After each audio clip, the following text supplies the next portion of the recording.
I'm starting again. Yo, what's up? Tuna here. I wanted to show you guys some strategies that I've been using to farm Harbingers in Valdo's Rest, which I think are very, very good. We're currently using one auspicious watchstone, which says Harbingers in the area drop rare currencies, and then 3 latent, which drop stacks of currency, right?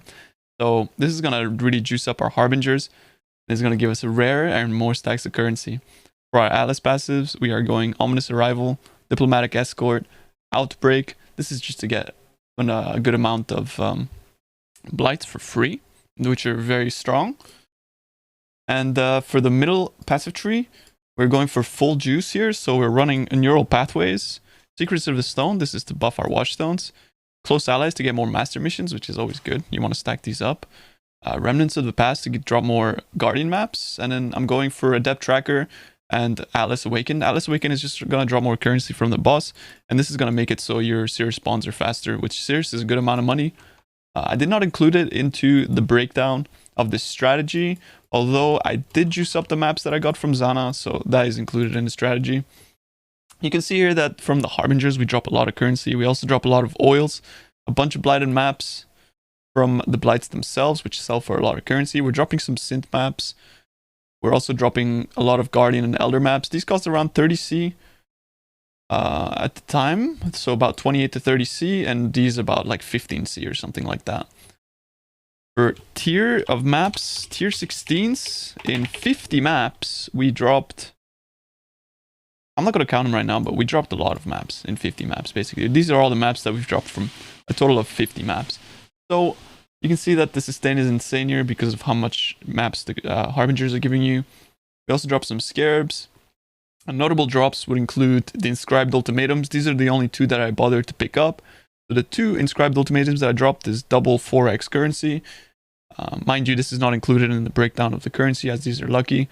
And one that changes the Might of the Meek into an Inspired Learning, which is also pretty good. Some of these invitations which I picked up, this is like 12C.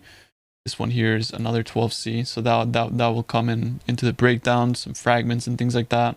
And contracts which we sell in bulk, as well as the maps that we sell in bulk on either TFT, on the stock, or on the exchange.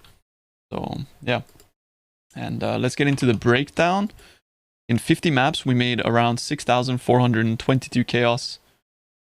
We were averaging out around 800 to 1,000 chaos per hour doing this strategy. And our costs, we did 550 chaos for 50 maps. We were actually running canyons, but city squares are also really good. So we were buying them at 10C, 11C each. 200 chaos for the map device, as we are running Harbinger on the map device. We are not running Scarabs for this strategy. 200 chisels to roll the maps, 50 alks to alk the maps, obviously.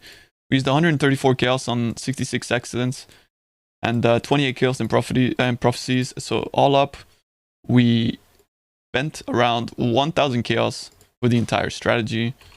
And you can see that we basically made 5,400 chaos profit. Now, if you were to include the watchstone cost in there as well, which at the time, we bought them for 1,600 chaos. So if you were to remove both the 1,600 chaos and the 1,000 chaos invested into the maps, so we got 6,422 minus 1,600 minus 1,000. 100, so minus 900. Okay. So we made 3,822 chaos profit, including the watchstones. Without the watchstones, we made 5,422 chaos profit in 50 maps. The way that I see watchstones is that you're basically renting them. The value of them is going to inherently stay the same or rise with time. So the way that I see the watchstones is you buy them, but you can sell them back. So you're basically just renting the watchstones for the amount of price. It is upfront cost, so getting that currency might be a little bit difficult, but it's very important to put that into, like, to basically include that into your strategy. Otherwise, you're not going to be making nearly as much currency as that. In total, we dropped 2 raw X in 50 maps, and the rest came solely from Exalt shards. You can see we got a lot of raw chaos, a lot of alks, fusings, jewelers, alterations, scours, things like that. I used a filter that showed all the currency shards, alt shards, and things like that. I know it might sound ridiculous, but since they're all stacked, you actually end up picking up so much of those currencies. So I really advise you make a filter for that as well. My filter is actually not that great, but... And now I'd like to show you how I run the maps. So all I do is I sextant 4 times. I just look at the sextants, right? If I have this sextant here, physical damage, I just reroll that because it's not worth it. I don't like running that one. And then as an example, we'll run a city square. And yeah, we just put that in. We make sure that our atlas is good, right? We put Harbinger on the map device. We don't put any master missions, although you can put master missions. Alva is really good, but I'm saving those up for another time. And then, boom. We run the maps, boys. And you'll be able to see how much juice we're actually getting out of one map. It's very, very good. Very, very good indeed, as one might say. Yo, and we got kind of lucky. We found a mirror in this one. A deli mirror. So, deli mirrors are always good. So, yeah. Make sure you try to run them as efficiently as possible. And, yeah. So just a little quick map showcase to show you guys what you can expect from these. What we're really looking for is the King Harbingers from these maps. These are little Harbingers. They don't actually draw much currency, but each of these Harbingers has a 30% chance to become a King Harbinger. And King Harbingers are honestly almost as juicy as what old Valdo's rest used to be. You're not the same. So this right here is a King Harbinger, as you see. He basically spawns waves and waves and waves and waves of Harbinger boys. And you can see that at the end of this, you usually get a lot of maps, you get a lot of loot. You have obviously chance to drop exalts and all that kind of stuff. And they consistently drop just valuable shards, like exalt shards and ancient shards and things like that. So we also get maps, and you can see here we dropped 6 annulment shards, 4 ancient shards, no exalt shards though. More 4 ancient shards, so you'll be making like half to 1 ancient orb per map through this. And on average, I was getting around a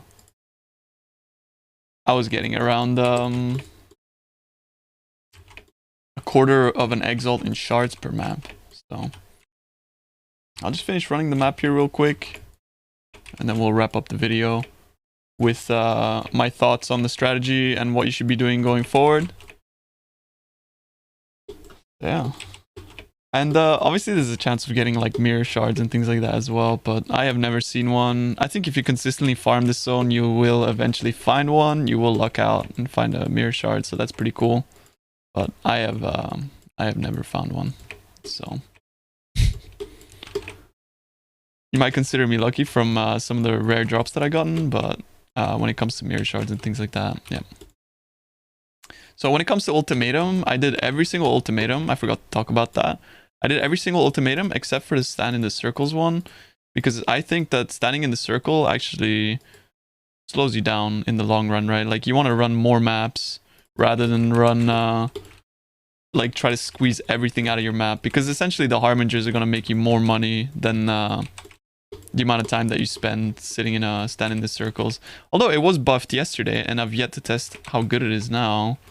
But you know, the test was done before the patch, so I only have that to go off. But I think ultimatums are actually kind of insane. They're actually very, very good. And yeah, I mean, I recommend you do every single one of them if you can run them. If you can't run the ultimatums, I actually suggest you go down a few tiers of... so you don't have to necessarily run T14 maps. You can run lower tier maps. It's gonna hurt your blight. So if you go down a few tiers of maps, maybe what you should do instead is run Metamorph instead of Blight. Because a lot of the profit that you get from the Blights is the higher tier, T14 plus Blighted maps. People don't really want to buy anything below T14 plus because they don't drop golden oils and things like that. They don't drop the rare oils. Let's just finish this one off real quick. Also, I was using the Deadly Twins Prophecy because I'm running multiple boss maps, and multiple boss maps bosses, because of the Awakener 9, have a high chance of dropping map currency as well as maps themselves. So the more bosses you have, like the more of that currency and things like that that you get. I'm just gonna drop this for the purpose of the video. I would usually just jump out and stash and then come back in if I wasn't doing this live. So we just come here, we pop the boss. As you can see, we proc the double boss prophecy, and we didn't get much, but usually you get a good amount of currency from them. That's what a map looks like in this zone. And finally, let me just talk about like what you would do if you were to roll Nemesis currency. So I generally roll my maps in advance. So I prepare like 50 maps here, and then I sort them. I will take like my Nemesis maps, I'll put them aside, and when I roll the Nemesis currency sextant, I will run these maps. The currency you get from the Nemesis currency maps is honestly insane, although it is not worth rolling Nemesis currency. It's on average 200 chaos to get a Nemesis currency sextant, and if you're not juicing your maps a lot, that is just not worth it. It's just not worth it trying to roll for it.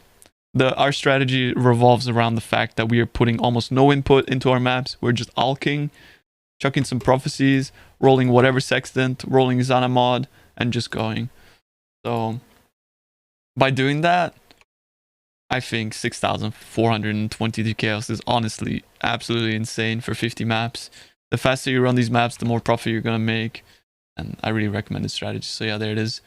Valdo's Rest, boys, is back on the menu. It's insane. Go do it. Make some currency. Farm for whatever build you want to play. Burn out. Never play the game again on 10x League. But whatever it is, have fun. Alright, thanks, boys. Peace.